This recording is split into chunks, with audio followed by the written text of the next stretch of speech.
a sink. Oh, look at that. That worked good. Ignore that one. Okay, so this has been recording for quite a while now. They call that the kitchen sink? Is that the kitchen sink? That is. Because we're in the kitchen. Sink. Oh, man. Sometimes I should save this stuff. You should. This is the good stuff. You should, because this is going to be weird. Okay, I'm going to go live. Okay. And I'm going to say hello. In 3, 2, 1. Kitchen sink. That's your joke. Okay, hey everybody. We are just setting up for a podcast. Yeah. This is the first ever edition of Two Pauls in a Podcast. And this is Paul Campbell. And this is Paul Greene.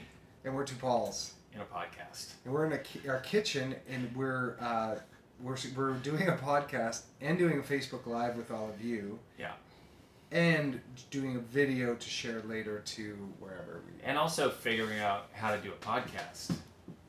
This is both of our. You've been on podcasts. I've been on podcasts. But we've never done one. We've never done the tech side of it.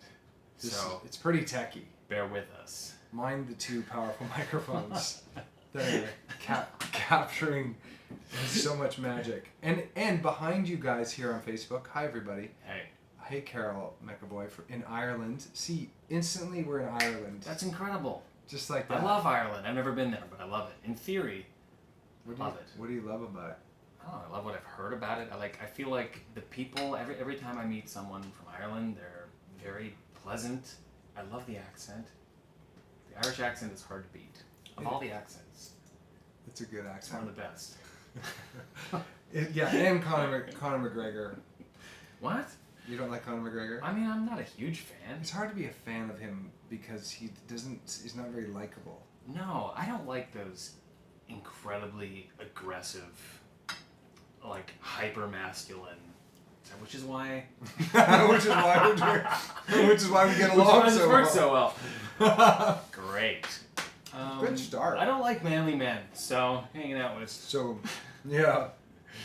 Well, hi everyone on Facebook. I haven't done a Facebook Live forever, but we said we're doing a podcast. We might as well do a Facebook Live. We can share this, and then we're gonna have a little link to where Paul's putting this podcast on iTunes, and where else are you putting it? I don't know. I have to find a hosting site. This is part of the process of me figuring out what podcasting is all about. So it'll be on iTunes for sure, and then likely some other places. How did this come to be? What should I do, like a proper intro? Sure. Okay. Well, no. I wasn't going to shake your hand. I was just motioning. But I like this guy's very formal. We should do a proper intro. Okay. To the podcast. Yes. To start it, because that's how people do it, right? Yes, do that. Oh, so I need to get my guitar, is what you're saying. Oh yeah, go get your guitar. Okay. I'll stall. You stall though. So I've written a very fun little idea into this podcast. Paul is an incredible musician. We'll get to that when the podcast starts for real, but I've asked Paul to get his guitar, and there's going to be a little musical component to this because every podcast needs its theme music, and I thought Paul could help me with some theme music, which we will explore. I don't know how this is going to go. It could be a disaster, but I'm excited either way because disasters are entertaining. So here he comes. This guy's got his guitar. This is very exciting. Whoa. Okay. Just like that. This guitar? Well, you don't have to hold it the whole time. What do you mean? Well, I mean, I'm just saying. Well, no, I'm saying we're gonna get to a segment. I'm just gonna hold it. I'm more comfortable. You're gonna hold it the whole time? No, I'll put it down. Then I'm holding this the whole time. Okay, you do. No, okay, I'll put it down. I knew that would work. Okay, tell me. Okay, let's do this. Let's start the podcast. Yes. Right now. Do it. Here we go. Please don't eat. Okay. I'm doing the intro. Okay. Hi, my name is Paul Campbell, and I'm very excited to welcome you to the very first episode of Two Pauls in a Podcast. And for those of you who haven't been following along, the idea for this podcast started as a silly joke that I made on Twitter about... I'm going to start that again. Okay, is it this? Well, it's a lot of things. You lift your fingers. I'm you know this loud. is the actual podcast is an audio recording. Oh, but that's okay. This is the good stuff. This is the good stuff. You guys are seeing behind the scenes. This is great. Yes. Okay. Hi, my name is Paul Campbell. I'm thrilled to welcome you to the very first edition of Two Pauls in a Podcast. Now, for those of you who don't know, who haven't been following along, the idea for this podcast started as a silly joke that I made on Twitter about wanting to start a podcast called Two Peas in a Podcast and auditioning for hosts whose name also start with P. And that silly joke on Twitter has become a silly reality. And here I am making a podcast with the incomparable, the effervescent, Yes. the effortlessly charming, undeniably handsome Paul Greene is here with me in Paul Greene's kitchen. In my kitchen, yes. It's a kitchen conversation. Thank you for having me. Welcome. I can't tell you what an honor this is for you. It is an honor for me. What an honor was taping your self-tape for NCIS a few minutes ago. That was an honor for me as well, yeah. When Paul was coming over to do this podcast, he got an audition or a meeting for NCIS, and we filmed it. You were great. You're a good actor. Thank you very much, as are you. You should do it for a living. Do we have to hug now? No, we can just... we Paul, get it. Paul's the kind of guy that I called him up half an hour before I was going to arrive, and I said, hey, by the way, can you spend another hour of your time helping me put something on tape for this NCIS audition, which I'm pretty sure I'm going to get. I think so. I feel like if I don't, you owe me money. That's right. I don't know how that shakes down, but... Well, I've also submitted myself for that role. As soon as you told me about it, I just did a self-tape with a selfie, and... You did? Yes. No. You were good. It's all yours. It's all you yours. were good. It's all yours. So let's, for people that don't really know us very well, and I'm assuming that's a number of people, how we know. Let's talk about a little bit how you and I came to know each other and sort of the interesting backstory with my wife and knowing everybody circuitously. So Paul and I met a couple years ago. I had an awareness of you as an actor. But we met finally a couple years ago at the urging of a couple mutual friends of ours. Mr. Johan Erb. Mr. Johan Erb, and then Mr. Antonio Cupo, who also does a lot of work for Hallmark and Lifetime and whatnot. So these two gentlemen insisted that we meet. I don't know why. Yeah, I know why. I know exactly why. We have the same name. We have the same name. And we're Canadian. Like, two Pauls should know each other. They should know each other, and we both know Lori. And we both know Lori, who's my wife, who, interestingly enough, was dating a guy many, many years ago. I'm not going to say how many. Like several decades. Several decades. Long enough ago. Who was very good friends with Paul. Still is. My son's godfather, BK. This is incredible. Yeah, he's Oliver's godfather. My wife attended your wedding. A dry wedding. A dry wedding. There was no alcohol. It wasn't like there was sparkling apple cider. It was lit, as the kids say. Yes. The first time that I ever heard your name, my wife was describing your dry wedding. I don't know how it came up, but she was like, hey, I went to this dry wedding once. And there was no alcohol. It was pretty dry. Yeah. But we had microphones at the head table, and we were making slide jokes throughout the reception, so that was entertaining. So that was the sort of precursor to your podcasting experience. You... At your dry wedding. Yes, 20 years ago at my dry wedding, there was a microphone, and I was like, I'm going to do this someday in the future.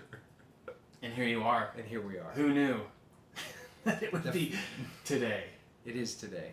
And I like that you have taken notes here. Well, I came prepared because, listen, this is my first podcast. This is literally the first podcast that I've ever hosted.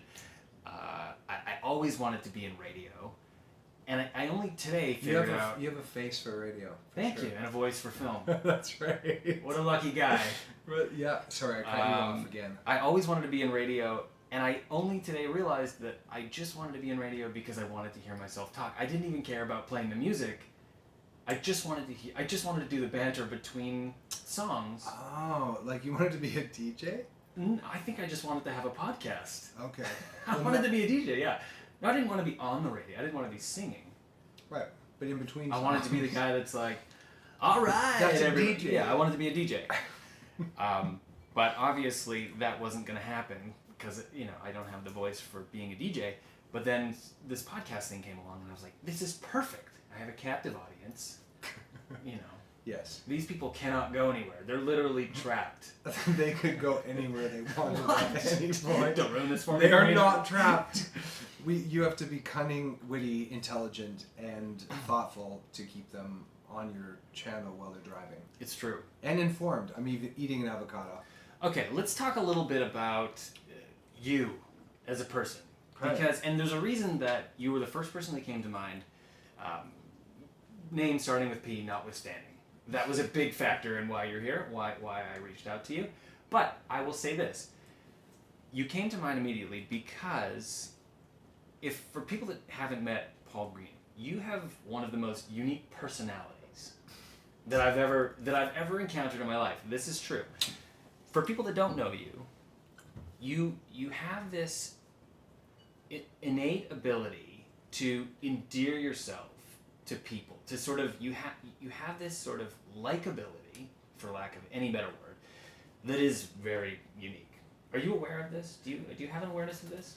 I mean, thank you. Okay. I have an awareness that I like people and that it's easy for me to meet new people. Like Okay. I have a feeling that nobody's really a stranger. Like if I walk into a coffee shop, I say hello to the guy who's making the coffee in a way that he's not like someone serving me coffee. It's just like I don't feel a lot of separation from other people. Is it a conscious thing? How do you come by that, or did you always do that and then you became aware of it? Always did that and then became aware of it. Where does that come from? My mom and dad. Wow. My mom. Both my mom and dad are very lovable and likable, and just you meet my mom and you feel like you're meeting Mother Teresa. Like she is a saint, and my dad was loved by everyone. So. And clearly it rubbed off on you. Thank you very much. But then you use charm and you use it to survive too, right? Like you're in a business where having a winning personality, you're spending 3 months with someone or a year or a month making a project.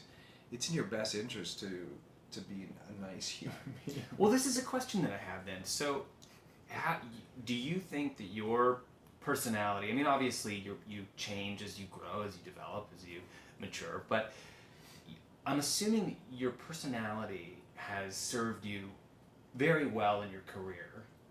But how do you see your personality having changed over the course of your career? Because you've done a lot of different things, and you are in a position, like you said, where your career kind of demands that you not be a jerk, that you be likable and be somebody that people want to work with. Have you noticed your personality changing to suit this incredibly fickle and demanding career?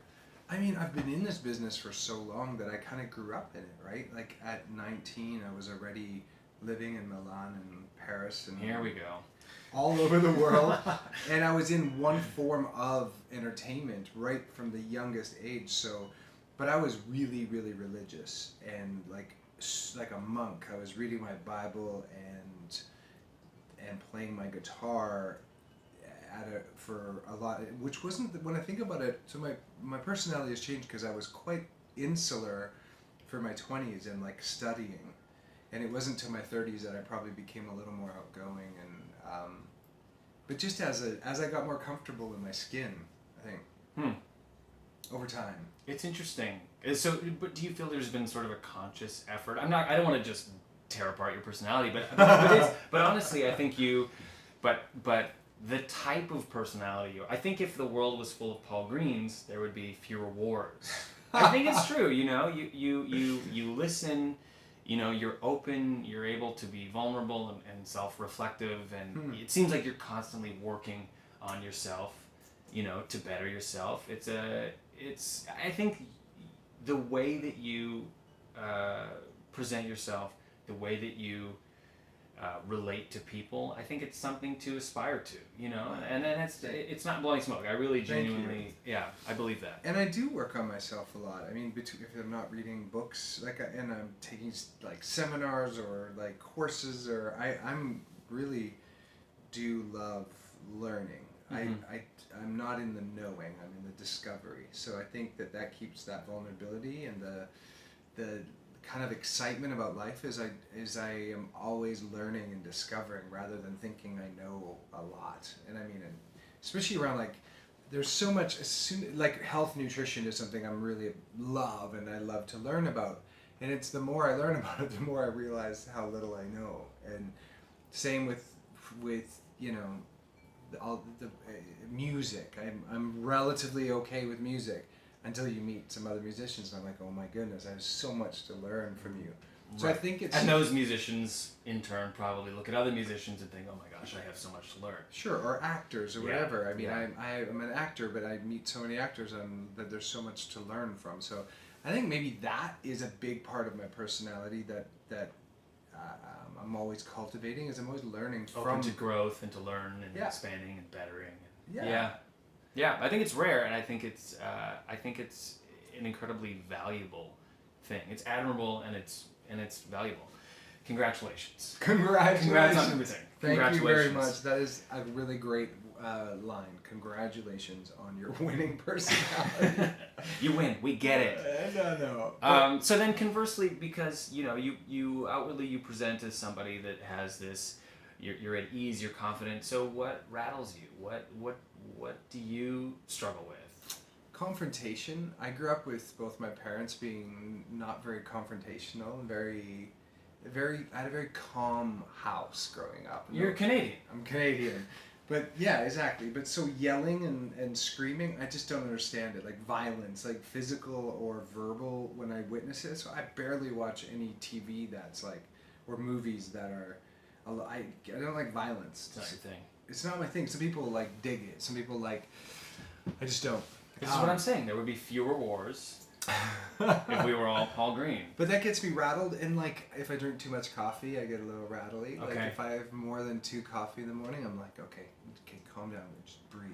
I want to see that side of you. I want to see. I should have had a big thermos of coffee to feed. Yeah. Had I known. Just that feeling of your heart's racing, and but yeah, I think that traffic. I'm not too bad with traffic. I listen to podcasts or audiobooks. Oh, really? I'm listening to 2 Pauls on a podcast. Wow. In my car, so I'm like anyone though. Things if you let them, they can rattle you a little bit. But, Interesting. Okay. but for me, life has to be fun, and so no matter what I'm taking on, I try and bring an element of play and discovery, and always like having a great time. If I'm not having fun at something, I very quickly change it, even including jobs or work. I'm the same way. I sort of live in the moment, and if it's suiting me in the moment, and if I'm enjoying it, then I pursue it and I go hard after it. And if it's not, then I do something different. Yeah. It's I think people forget they have a choice. You don't have to be stuck at a job you hate for your whole life. You do have a choice.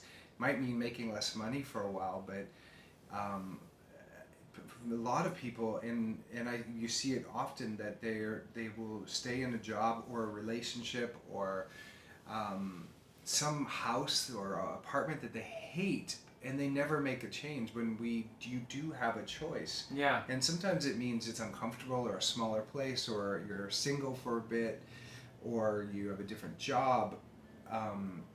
But we have a choice to have a really great time in this life. And I know there's people that have really hard circumstances, and I can't take away from that, but there are certain things like your job and your relationships and your point of view on life that you do have a choice on the lens that you look at life through. Yeah, that's a really great perspective. It's often about the lens, and I know that it's sort of, in theory, it's a lot easier said than done, and it takes a lot of work to change your perspective, especially for people that are really struggling and have circumstances beyond their control that are affecting their worldview. But you're right, it's a lot of it just is about the lens, and I certainly admire people that are always able to find the bright side. My wife is one of them. She's able to really see the bright side and put a positive spin on things. Yeah. She's not cynical at all, and it's rare and it's tough to do, but I think it serves you well, certainly. It is. I mean, you can always change your group of friends too. Like your circumstance might be challenging or what it is, but you may have friends that are not in your best interest, that are dragging you down, or you're eating a certain way that's making you tired, or you're not sleeping. There's so many things you can do to make your life more enjoyable. I think you have a podcast just inside you waiting to come out, just on that. It should just be called One Paul and a Podcast. That's right. And then there's one. Wait, trending on iTunes. What the? That's impossible. All right, let me ask you this. So they say that you can tell a lot about a person simply by reading their biography. What would yours be called? What would your biography... I've come up with a couple of names that I want to run by you because I'm planning for you. One is called The Grass is Always Greener. Uh-huh. We have Green Eggs and Hamming It Up would be one. It's Easy Being Green is an option. And then also one, it's a little on the nose, it's just called Paul Greene, a biography. Oh, yeah. But I think, Paul Greene biographies, I'm leaning towards that. But I gotta say, I like that it is Easy Being Green as, I like that one too. it's sort of, because, Kermit the Frog plays guitar, and his famous song is It's Not Easy Being Green, but I think It's Easy Being Green is a nice sort of positive. I like that. Those are all podcast names too. Yeah. Okay, listen. Hey. Don't hijack my thing, dude. This is a think tank for podcasting. maybe my bio would say sweat the small stuff. And what I mean by that is, I get it. There's people that say don't sweat the small stuff, but I feel like the little things are very important. So the way in the details of your life, like how you treat when your mom calls, how you treat your mom, or how you treat your partner, or the guy who's serving you coffee. I think that the details and like really paying attention to the little things, like what you're eating, how you're thinking, who you're being, like those little things. So sweat the small stuff would maybe be also my podcast or my biography. How does it feel to be perfect? Screw you, man. No, Nothing makes me angrier. I think that's really smart. I love the idea that you look at things as part of a collective whole, and big picture is important. But you're right. It's all those little pieces day to day that make up your day, and any little piece on its own can change your day, can change somebody else's day. I like that idea. I would say personally, I don't. We've had this discussion in the past, and one of my famous sayings is, "Who has the time?" And this was born of you coming over for a visit and getting to know the concierge in the building a little bit. And That's right. I didn't even know the concierge's name. Well, I knew the name, but I'd never had a conversation because I said, "Who has the time?" And you gave me heck about it. I'm like, I was like, you haven't even talked to that guy. You talked to him. I talked to him. I had a full-on chat. You knew who his aunts and uncles were. You knew what he wanted for Christmas. It was a whole thing. His blood type, he's O negative. You knew his blood type. You even donated blood to him on the spot, which is not hygienic, but you did it. It's just my service. It's a service I offer. You always carry a kit with you just in case. Donating blood, by the way, is not just good for others, but did you know it's like changing your oil in your body? I didn't know that. So your body, your blood will rebuild new platelets, every change of season, it is recommended by some holistic doctors, and my friend Dr. Habib Siddiqui at Beehive also he recommends that I donate blood on the season. So because you'll rebuild new blood. It's like changing the oil in your body. Did you know that? So when you're donating blood, are you donating like used crummy blood? No, you could be saving lives, right? But when you get rid of your oil, it's a blood volume thing. So I didn't know that. And it reduces inflammation, and it's amazing for you to donate blood. Yeah. So how frequently do you do this? Oh, I have a little special card with. You don't have to get it right now. Yeah, I have my own little Red Cross card. I'm overdue by quite a bit, but a few times a year. I should do it. Yeah, I should do it. We'll do a podcast of it. We'll take a recording device into the donation. We'll do it together. Two Pauls donating blood in podcast. Too much. Now, we touched a little bit on your career, and I think we'd be remiss if we didn't talk about When Calls the Heart, which is a TV show on the Hallmark Channel, which you are currently a regular cast member on. Now, I don't know, I'm sure a lot of people have awareness of the show, and particularly a lot of people that are listening to this, but for those who do not, maybe tell us a little bit about the show. Can you give us sort of a general, what is the show about? Yeah, absolutely. And I can see on Facebook Live here that there's people saying hello from all over the place. Hello, you guys. Hi, everybody from all over the place. Yes, from France, from Toronto, from Africa. Patty Nixon from Canada, now you're speaking our language. Australia. Hi, Sue. Hi, Jacqueline. Hi, everybody. I love how international When Calls the Heart has actually made like my interaction with fans and it's everywhere. It is. There is. I mean, when I was in France, I met with the French Hearties near the Eiffel Tower. Mm-hmm. We had a little dinner, and they made all these cool little gifts for us and brought us. It was incredible. Do you know what they're called? What's French Hearties. French Hearties. But how do you say it in French? Do you know? What's hard? You speak French. You're Well, Canadian. I know. We're both Canadian, by the way. We'll cut that from the podcast. We won't be able to cut it from live. Oh. So the When Calls the Heart is a period drama that is on the heels of the incredibly successful Little House on the Prairie. It's even Michael Landon's son, Michael Landon Jr., who created it with Brian Bird, based on the Jeanette Oak successful series of books.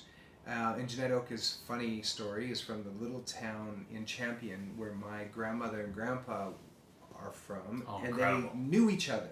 Come on. As like teeny tweeners. Like Jeanette was a few years behind my grandmother. My grandma just passed at 93, and Jeanette is about 6 or 7 years, but she knew my grandma and grandpa by name when I went up. I was like, do you know Wilfred and what's my grandmother's name?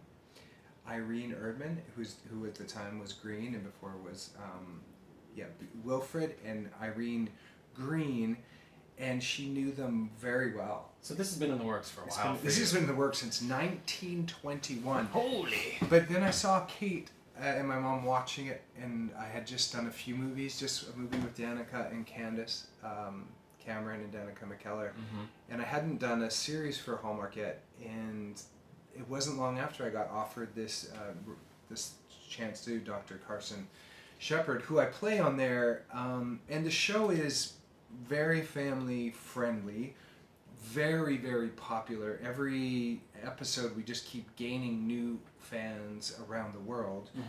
And the Christmas movie was a massive success. It was huge success for Hallmark. Yeah, almost like 4 million people live watched it. And our season premiere this year, season 6, season 6 is airing now. It's currently on the air. Our ratings are 250,000 per episode above where they were last year. Keeping in mind that Hallmark Channel is still not in every home in America. So to get those kind of broadcast network ratings for a cable network, that's true, is incredible. That's true. It's incredible. Obviously, it's got mass appeal. And I think the mass appeal comes that it's a utopia in a dystopian world. And I know we're not talking politics here, but this is a politics spin-free zone. Yeah, spin-free zone. And that said, though, the world of media and politics can be quite divisive. And you're right, we're wrong, da-da-da. Where Hallmark Channel and the series that I'm on and the movies that we make are very comforting. It's almost like a utopia in a dystopian environment that we're all in. So. Yeah, and movies traditionally, movies in general, have been an escape for people to just sort of, you're in front of a movie for 2 hours and the rest of the world kind of melts away. And what Hallmark has been so smart about offering is content that is family friendly, is happy, is positive, all that stuff. It's an escape from whatever you're going through, whether it's the world around you or just your own stuff. It's an opportunity to just sort of escape into Pleasantville for a while, and I think we could all use a good dose of that. Yeah, and the stories are also, they're getting more and more complex, but they're keeping their heart, like they know their audience very well at Hallmark Channel, and the audience are very engaged and very interactive, and the fans of our show, they're called the Hearties. Hello, Hearties. Hi, Hearties. Now, you might not know. I think I told you this, but I'm not sure if you're aware. I actually auditioned for the role of Dr. Carson Shepherd. It was my very first audition for Hallmark Channel. Before I had done a movie, before I did anything, it was my first audition, and it went great. And they just said, you're too handsome, too charming, not what we're looking for. Right. We're gonna go with somebody else. Yeah, what is it like playing that role? knowing of that Dr. Carson, knowing that you did such a good job of the audition. Knowing that they kind of settled. It is quite rewarding. It is empowering, and now listen, I really do like playing Dr. Shepherd. Yeah. Especially knowing that I beat you. Yeah, you really did. You beat me. You know what? I think it was like there was a scene where he takes his shirt off. Oh yeah, that scene. Yeah. I read that and I was like, I'm not gonna get this job. Paul Greene's gonna the get other it. podcast. Yeah. Paul, the other podcast should do this. Yeah. Shirt never came off. They did write that in the audition, but it's just to scare away guys like me. Just to weed out the readers. There's a scene where I come into the infirmary and my rib is broken from saving a girl, and it actually said this. Hearties would love to. They said his shirt comes off, and I'm reading. I'm like, there's no way. And then on the day, I think I unbutton my vest, and undo one of the shirts, and there's like another shirt, and there's another one, and we just feel the rib. Hey, those aren't my ribs, that's my heart. Does that man wear 3 shirts? Yeah, Dr. Carson. I'm a 3-shirt doctor. But the Hearties, what I was saying, is they're very organized and very supportive, and we trend on Twitter behind The Walking Dead every Sunday night, which is unbelievable. It's incredible. And there's a big conversation around the world about this show, and it just keeps gaining energy and fans and support. And so, Hearties, I love you and thank you for all your support always. Yeah, here. I'd love to talk a little bit about your music, because you recently performed at this little venue that people might know of called Carnegie Hall. It's in New York City. There's an old joke, I don't know if you've heard this, it's about Carnegie Hall, and it's a guy goes up to a cab driver and he says, "Excuse me, how do I get to Carnegie Hall?" And the guy says, "Practice." I have heard this. You let me finish the joke. I appreciate that. Yeah. You're a good man, Paul Greene. Because you didn't get Dr. Shepard, so I just feel bad. Man, I feel like my world is in balance again. Yeah, it's the least I can do is let you finish a good Carnegie Karma joke. does come around for me. Yeah. So, I mean, that's an extraordinary achievement. You've been performing music, you've been playing music, you're recording an album right now. But to perform at Carnegie Hall is such an incredible achievement by any standard for any musician. And to me, it would just be terrifying. I want to know, give me like the 60 seconds before you went on stage. I want to know what those 60 seconds were like, and you've spent so much time leading up to this. Talk me through it. The day of, there was moments when I got nervous because there's 2,500 in the audience and there's 200 choir and 100-part symphony and me standing there with my guitar singing Leonard Cohen Hallelujah. And throughout the day, I would notice when I would get nervous was when I was making it about me looking good or not looking bad. Like I would start getting nervous when I was concerned about how I would be seen. Mm-hmm. But then as soon as I switched it and I would focus on, no, all I want to do here is get the 2,500 New Yorkers to sing the chorus of Hallelujah with me, my nerves would go flat. I'd go totally relaxed. I'd be like, well, it's not about me. It's about creating this moment in Carnegie Hall that people will remember, their hearts will be moved to donate to. It was for Kate Winslet's Golden Hat Foundation for autism. Yeah.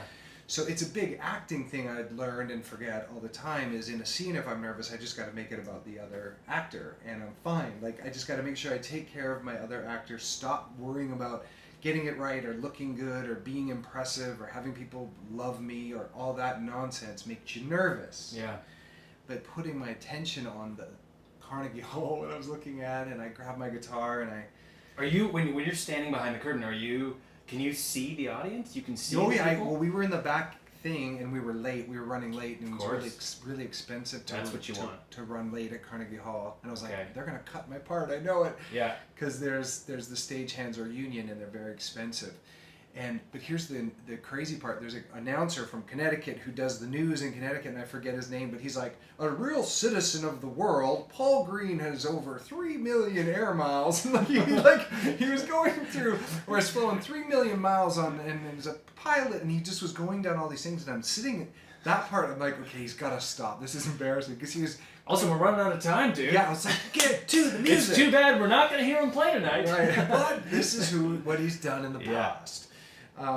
So that was leading up to it, and it came to be because Tim Janis, who wrote the symphony, also directed a film I did called Buttons that Kate Winslet narrated with Robert Redford, and it was a Christmas musical with Dick Van Dyke and Angela Lansbury. Okay. That was the proceeds went to the Golden Hat Foundation, which Margaret and Kate Winslet started to end autism. And so the film, there was proceeds that went to it, and at the end of it, I showed Tim Janis, the director, my Hallelujah on my YouTube, and he's like, do you want to do that at Carnegie Hall? And as I said yes, of course, and I was so excited. But as I was retraining my voice and got so inspired, I started writing music, and I was like, I have to record an album now. And so the album's finished as of yesterday. This is incredible. Yeah. Congratulations. Thank you. And I'm so totally re-inspired for music and for singing. And they asked me to play Carnegie next year. I get another 2 songs to do there. That's incredible. I got invited back. So you didn't blow it. I didn't blow it. And And I get to like come up with another experience. I get to invite more friends and and raise more money for this charity. It's a really great. I mean, I still am pinching myself. The environment at Carnegie Hall to sing, I can't even. I mean, you see Beatles posters everywhere. Michael Jackson before the documentary came out. Sure. This was before the documentary. There's like Johnny Cash posters. There's just all these legends that have, and all these stories there, and you honestly feel the building supporting you. Like you feel like you're being pulled to your greatness in that building. As a kid from Wetaskiwin, Alberta. You're from Wetaskiwin, right? Yeah. I mean, in your wildest dreams, could you ever have imagined? Yes, because in my dreams, the reason I started acting was I kept waking up. I watched Bloodsport at 16 years old, and I kept waking up and Purple Rain at the same time. Not allowed by my parents because it's not. Sure. We're in a Christian home. Okay. So I snuck to our neighbors and I watched Bloodsport with Jean-Claude Van Damme. I loved it. And Purple Rain, and I kept waking up on the farm in the movie. And when they yelled cut, I'd wake up and I'd be like, moments before I woke up, I was on set with Jean-Claude. So I stopped eating sugar, started taking acting lessons and martial arts lessons at 16. So yes, it was a dream, not to play Carnegie Hall, but to get into this business from this little tiny farm. That's incredible. Yeah. That's incredible. Yeah. I still love that movie. Congratulations. And obviously we're going to be able to buy this album. Yes. Within a couple of weeks. It'll be on my website first at paulgreene.com, and then I'll share links everywhere. And proceeds of it are going to ALS. My dad passed of ALS a few years ago, and I've done several fundraisers, but a portion of the album is going to go to this lab in Boston that's doing precision medicine called ALS TDI, the Therapy Development Institute. So the album, it's a win-win, right? So I wanted to create an album that had a give back factor to it, which I find really empowering, and wanted to make a difference for ALS and help fund cures so other people don't have to live without a father the way that we are. My dad was just such a big part of our lives. That's incredible. And if whatever we can do, and they're doing great work at TDI, and actually they're very close. They have a couple things they're really close with the disease. If you didn't like this guy before, I have a feeling you do now. I personally did not like you before. and I'm growing on you. You're winning me over, pal. I'm growing on you. Well, that's good. You're a tough nut to crack. I really am. We're getting there. Yeah. For a Canadian, you're opinionated, man. Well, I'm in LA right now, you know. For the record, he didn't want to use glasses. He wanted to use a mug because he thought it was more professional. It is more professional. I stand by it. Really? Yeah. Okay, good. How's your electrolytes? Great. It's electro and light. Well, this is electrolyte light. This is the light version. Let me ask you a question. Sure. You produced and wrote a movie for Hallmark? I produced a movie for Hallmark. What was it called? It was called Sun, Sand, and Romance. And was that with Tricia Helfer? It was with Tricia Helfer. Which is the craziest Another story. Full circle. So Tricia, when Kelly Strite, who's my agent for modeling in 1992, Tricia won Supermodel of the World right when he discovered me. And so I knew Tricia back then, and Tricia's kind of been in and out of my life for 20 plus years. And now she's kind of in the Hallmark land here and there as well. And it's amazing how things kind of come full circle. Yeah. Like that. She was in, and I knew her. I met her in 2004 when we filmed Battlestar Galactica. I'm sure there's a lot. I bet you if I scroll through these, there will be more Battlestar fans of yours even than Hearties. Battlestar has found its way around the world a little bit. Yeah. Although people don't they don't recognize me. I look so different. They're like, you look like Dr. Carson. Yeah, they're like, hey, Paul Campbell, you'd be a great Dr. Carson. Is it too late to recast? Yes, it is. Question. just started watching new season. Okay, no, there's no one on here for Battlestar. The Battlestar people tend to be a little more underground. Also, probably people following you on Facebook would not be... There's people that are like, Paul, there's a lot of people that have said, Paul's, see Paul's. I wish Hallmark Channel would be in German. What if it was in German? Was if it was? What if it was? And it sounded like this. You speak German? No. You would love David Hasselhoff. I enjoy a little Hoff now and then. David was in our studio, like his picture was in the recording studio for this album. I bet. But back to your film. Oh, yes. What was that like for you to produce, you wrote it? Here's what happened. I sold the story, and then because I wasn't a member of the Writers Guild of America, Hallmark had to hire American writers to You're write in it. the Korean Writers Guild. I'm in the Korean Writers Guild. It's a tough one to get into. Haven't sold a script yet. Oh, man. Because I write them all in English, and I'm not even that good at writing. So. Right. But that's okay. You're humble. I'm very. I'm in touch. I've got my finger on the pulse of me. And was it a location movie? Yeah, we shot it in the Mayakoba Peninsula just south of Cancun. It was extraordinary. It was a vacation movie. It was myself and Trish Helfer, and it was like who are the other actors? Putting you on the spot here. It was like, did you guys have a pair that was like her best friend, or you have a best friend? Sometimes that's the... It was Sadie Robertson from Duck Dynasty, was like my little helper. Okay. She was the youngest daughter on Duck Dynasty. Were you Santa? You had little helpers? No. Was it a Christmas movie? It should have been. Okay. And then it was Scott Elrod played... I love Scott Elrod. Yeah, he was Trish's like current boyfriend who's not... He was not the right guy for her. He's a good guy, he just wasn't the right guy. So they come on this, what is supposed to be a romantic vacation, and then Trish ends up reuniting with my character, who was a good friend of hers at summer camp. And he kind of shows her the more fun side of the island and the resort, and sort of brings her out of her shell a little bit. And then that was the premise of the movie, and it was 3 weeks on a beach in Cancun, just shooting a Hallmark movie. It was extraordinary, and it was so fun producing. And I wrote a lot of the dialogue in the film. Sort of wrote it on the fly, and things changed really quickly because we were a little behind schedule. So I got to write a lot of the dialogue, and it was a fascinating experiment. And now I'm hooked. Now I just want to write, and I've just written another script that I've pitched to Hallmark, and I'm writing another one for next summer, another summer project for them, co-writing with a friend of mine. Awesome. So it's taken off. Yeah, I'd love to direct someday, something I know that you are also interested in doing. Yep. You just directed your first project. Yes, and you were an actor in my short film, which will be out shortly. We just can't stop working together. It's true. This is it. It's like, it's true. I feel like you get one, you get both of us these days. You're here. I can show you the short. You're here. Oh yeah. I'm going to show him the short film. film. It's a little sneak preview, not for you guys. No, not you'll yet. have to wait. I can't submit it if I show it, so I will soon. But it's probably pretty good. So there's someone's from Ruslip, pronounced Rylip in the UK. So there's Germany, UK. This is incredible. Ontario. Hallmark coming to Finland. We hope so. Two of my favorite Pauls. See? How many? Who are the other Pauls? Marilyn. Yeah, Marilyn. How many Pauls do you know? That's true. She should meet more Pauls. Will you sing Paul? Oh, someone said, will you sing Paul? This leads me to a segment that this show likes to call We Need a Title Tune. Okay, this is a little segment we've been calling What's Our Title Music? What's our intro music? What about Two Peas in a Pod? Two peas in a pod. We're just two peas sitting in a kitchen talking about our feelings.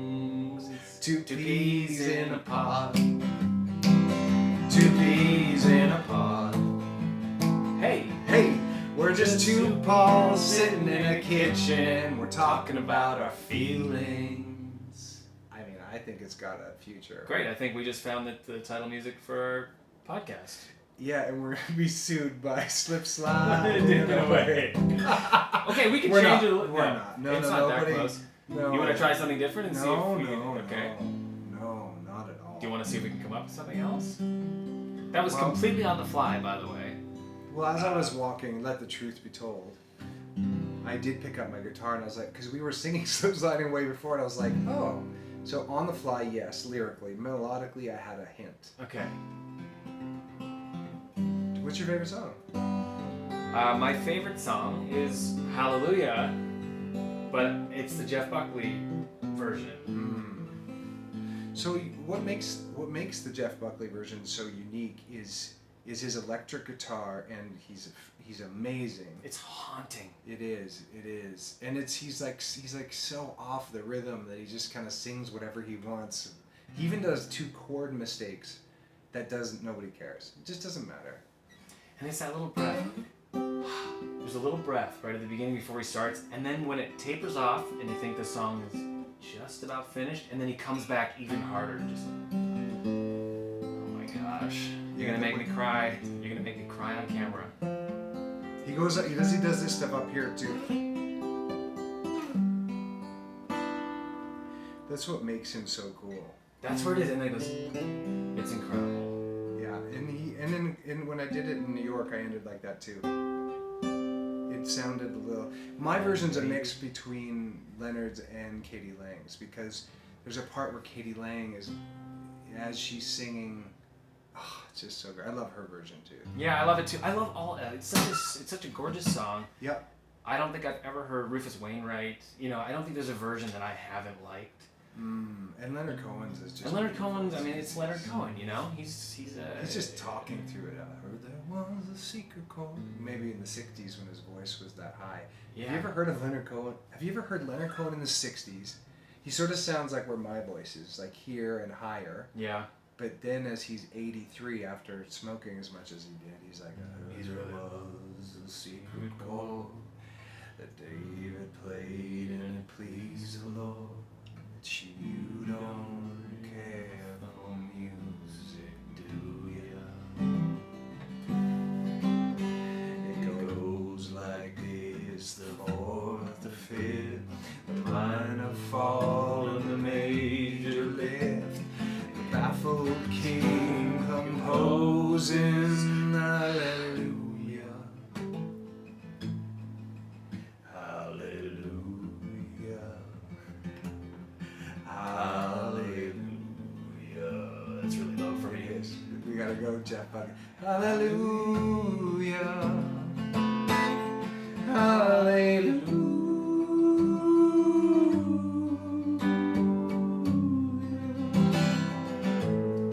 Beautiful. It is in C. The trouble with C, it's another podcast. The trouble with C is Let It Be is like that. When I find myself in times of trouble. That's low. Or it's when I find myself in times of trouble. We go way up there. Comes to me.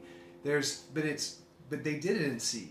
And it's a travesty. I love our little title song. I think we're onto something there. I think so too. But the guitar is probably one of the most important possessions I have. You could take it all away, but you couldn't take away. The guitar. Don't take away my Taylor. I'm gonna take your sight. I've got my hearing. I win. I win. Yes. All right, that was lovely. Let's see. We're at the risk of closing in on the end here. What I would like to do is I want to ask you just a few questions, a few rapid fire questions, if I can, just to get your answer. Okay. So this is kind of you can do one-word answers. I would prefer one-word answers if possible, and let's just see what happens. What is your favorite color? Blue. What is your favorite color to eat? Green. What is your favorite color to drink? Green. Dogs or cats? Cats. Marvel or DC? Marvel. Men or women? What? Men or women? Women. Yes. Do you still feel Canadian? Sometimes. A movie that terrified you as a child? Chariots of Fire. As an adult? Chariots of Fire. No, I really like Chariots of Fire. Chainsaw Massacre, I walked out of it. Okay. And as an adult? Chainsaw Massacre, I walked that. Okay, great. Who's your hero? Leonard Cohen. Do you have a will? Yes. Am I in it? No. We'll circle back to that one. What happens to us when we die? Well, isn't that... In one word, Greene, one word. Discovery. What do you think blind people's dreams look like? Vivid color. Can they see color? I- What an interesting question. That is. Do they dream in texture? I've always wondered. With no light. There's you no still image. There's dream. no imagery in Right. a dream. So is it sensory? Is it a sensory There's dream? no light in your dream either. No light's coming in. Well, I don't know. We've passed one word. But I'm still going with vivid color because they can with all their other senses are so heightened. It's a fascinating question. I think we dedicate an entire podcast to it the next time. I think so too. Should we take a couple questions from here before we close off? I think that's a phenomenal idea. This is you're directing this shit. People are full of questions. I think we go to the Facebook Live. Let's put the guitar down because does it feel like the clunking? You keep hitting my chair. But your chair can handle it. It's wood. Like this is wood on wood. It's the microphone I'm worried about. It's the people listening at home. That's right. Okay, so let's take some questions Chris. from... This is Chris from France. She was also I met her at the Eiffel Tower in France. She's a French Heartie. Wow, okay. Next year, Carnegie Chris. Hall. Yay, yes, Melanie. Hi, Chris. Okay. Keep watching it over and over again. Thank you, Rachel. So, do you see any questions? Do you see? Maybe scroll down to the very bottom. Oh, okay. And see if there's questions on there. Paul C. Love Godwink. Oh, thank you. Gee, I saw your mom in the background. Yep, my mom's been in almost all of my movies. You're kidding. No, I'm not. I love that. She's been in at least 3 of or 4. She makes cameos. I love it. Yeah, we're trying to get her on When Calls a Heart. People are throwing questions. Let's go right down to the bottom because Okay. people are throwing in questions now. Okay. Where are you now? We are in Paul Greene's dining room. Mm-hmm. Dining room kitchen area. Kitchen area. Breakfast room. It's a breakfast nook.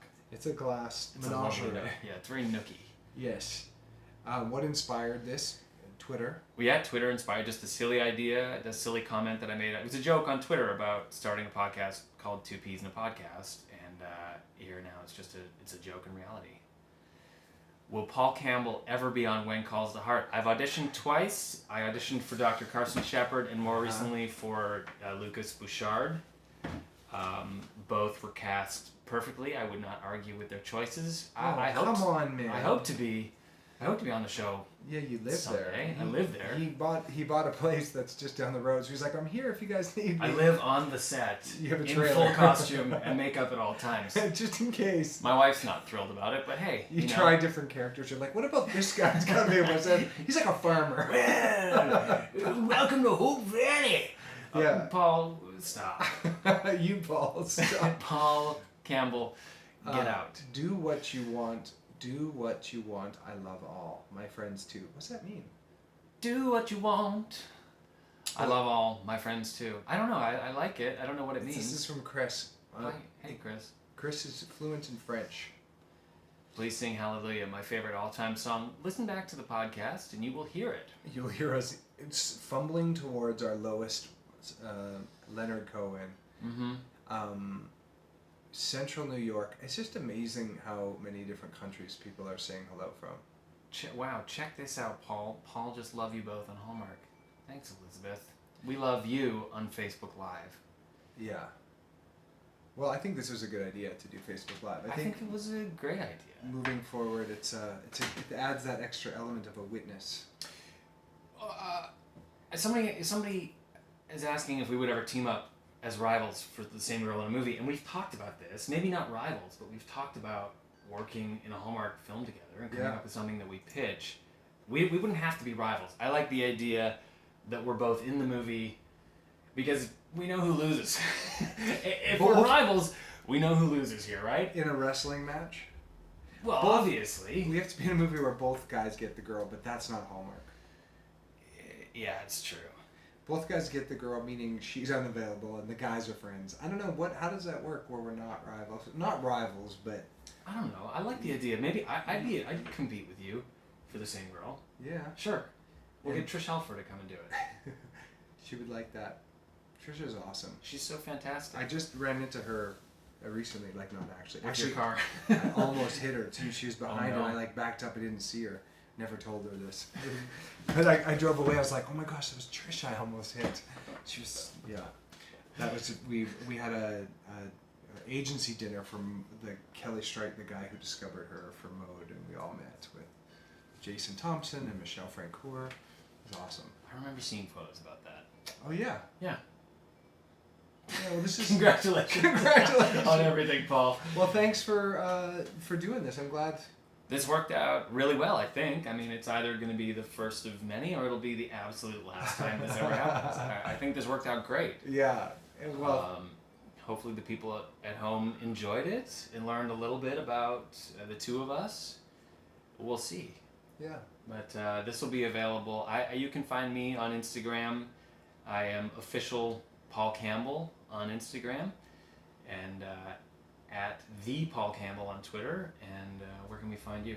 Paul Greene Official on Instagram, and here on Facebook I think it's Paul Greene Official as well. Right. Twitter is Paul Greene Media. Working on the official Paul Greene to get so I have all three. It's just nice to just say I am Paul Greene everywhere. Yeah. Officially. Yeah, you are Paul Greene everywhere. Officially. That's the name of your biography. Paul Greene everywhere.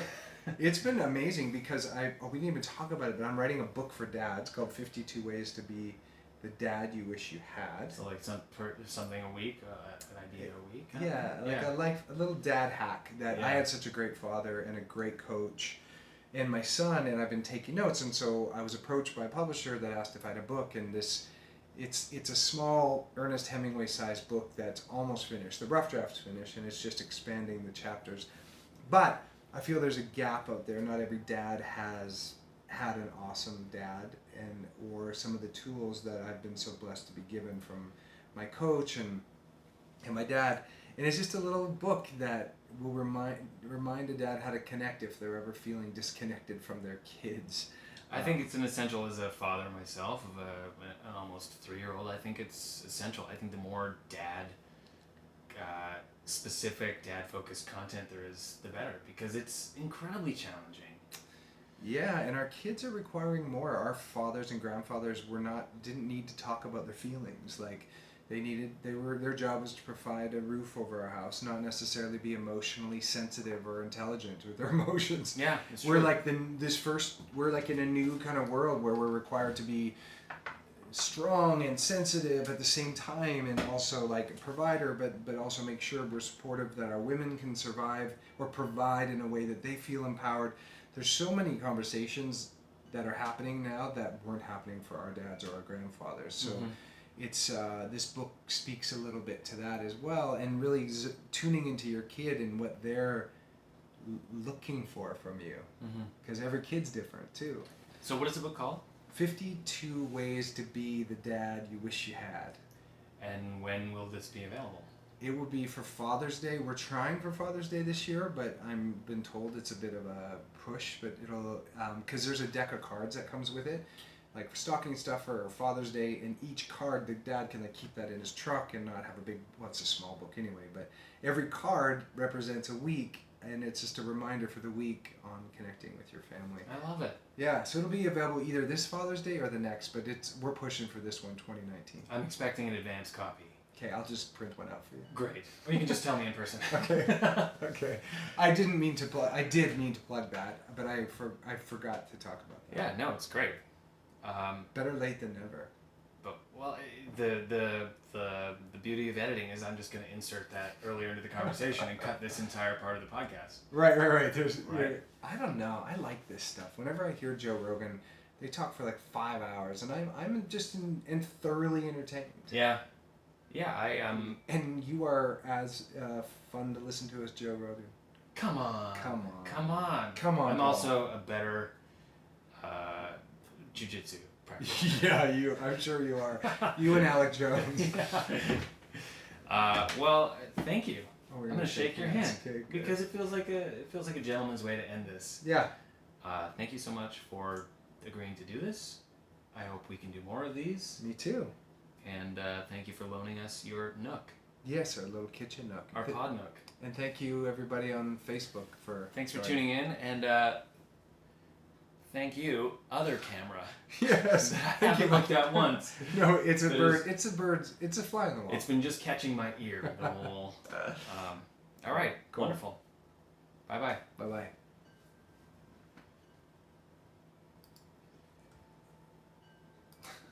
There we go. That's ended, and this wasn't recording. Could you imagine?